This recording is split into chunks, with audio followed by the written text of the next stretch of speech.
Aware of the Democrats' repeated promises to flood the White House with subpoenas and document requests, the president had this to say about these investigations over the weekend.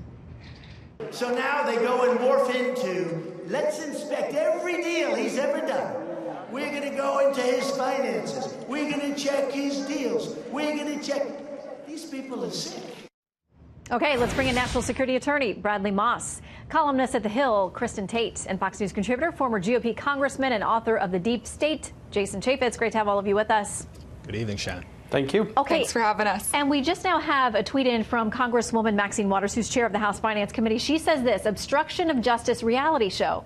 Firing Comey, sending coded messages to Manafort and others that he has the power to pardon, lying about Trump Tower meeting, threatening Cohen's in-laws, attempting to destroy Mueller.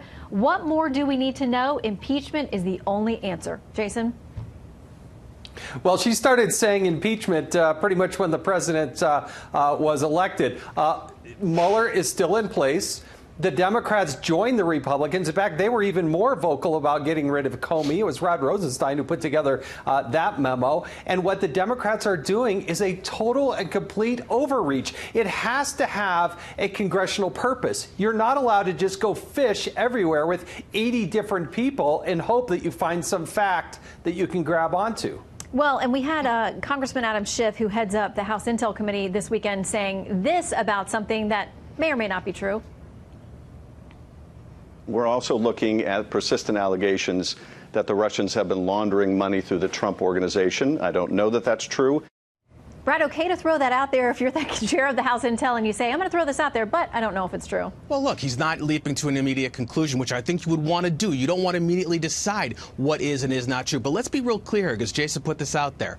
These requests, the 81 different individuals, entities, corporations, whatever, are all people and entities that have already released documents, these very same documents, to federal investigators in the Southern District of New York, to state investigators in New York, and to the Mueller team. This is basically Congress, the House in particular, getting a duplicate copy of everything for their own report that would encompass all of these different investigations. And remember, under DOJ policy, the president can't be indicted. So no matter what these different teams find, all they could do is write an internal report at the end. That's why the House wants the documents as well. Well, it's interesting because you mentioned all these other entities that are already looking into all of these things. The New York Times, I think it was today, said basically what Democrats are doing is gathering all the same evidence. So if the Mueller report doesn't pan out, they can actually have the same evidence with a different standard of proof. It's not something that would maybe meet a criminal indictment, but they have other things they could do with it, possibly the I word, impeachment. I want to play something that Jerry Nadler said, congressman who heads up the chair of the House Judiciary Committee,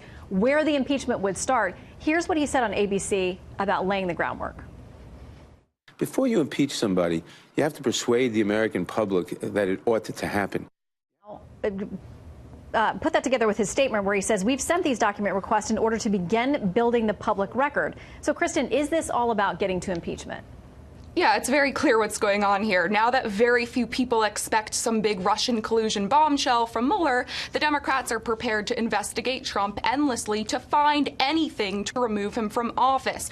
Up until now, the Trump-Russia probe has pretty much existed behind the scenes. These new efforts will, of course, be a lot more public. It seems like there are very few limits as to who or what can actually be investigated. So this could potentially be damaging for Trump. But Shannon, I actually think this will be more politically damaging for the Democrats, because this just reeks of a political effort by the left to remove Trump from office as vengeance for him winning in 2016. These Democrats are obsessed with removing him from office. It's basically become the identity of their party. And I have to think at some point the constituents of these Democrats will demand something from them other than just resist Trump. It really doesn't seem like a great plan moving into 2020. I mean, there's no doubt that the base on either side is going to be pretty entrenched, whether they're with President Trump, whether they're with the resist movement. We believe in the American dream, not in the socialist nightmare. Democrat lawmakers have totally abandoned the American mainstream. They're embracing open borders, socialism, and extreme late-term abortion.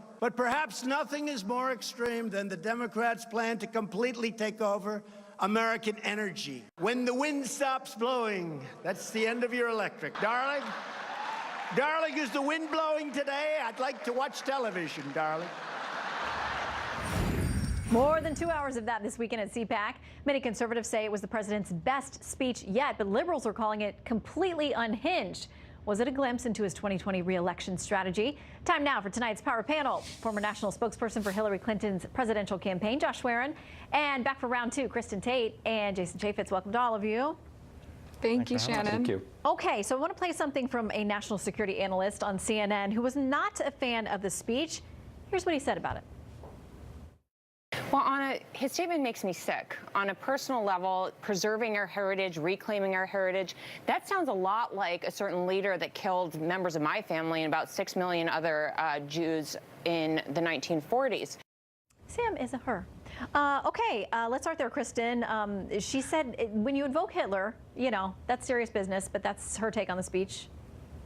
Well, yeah, I mean, the left and a lot of people in the media hated this speech, but this was not a speech for them, nor was it even really a speech for the American public as a whole. This was a speech kind of packaged and delivered for Trump's base, and they loved it. I mean, Trump was funny, he was bold, he was combative, and at times, I think he did a pretty good job of laying out a positive future for the country. But what really struck me, Shannon, is that this speech was really evidence that Trump has really transformed the Republican Party. Today, the Republican Party is the Trump Party. He kept people entertained for 2 hours. The man has a lot of energy, and right now, I don't know if any of the Democrats who are declared for 2020 can keep up with him. And he hugged the flag. You saw him hugging the flag, too. Another big moment there. That was a great moment. Nick Gillespie in Reason says this: Trump just might have won the 2020 election today. Referring to the speech, he says, there's simply no potential candidate in the Democratic Party who wouldn't be absolutely blown off the stage by him.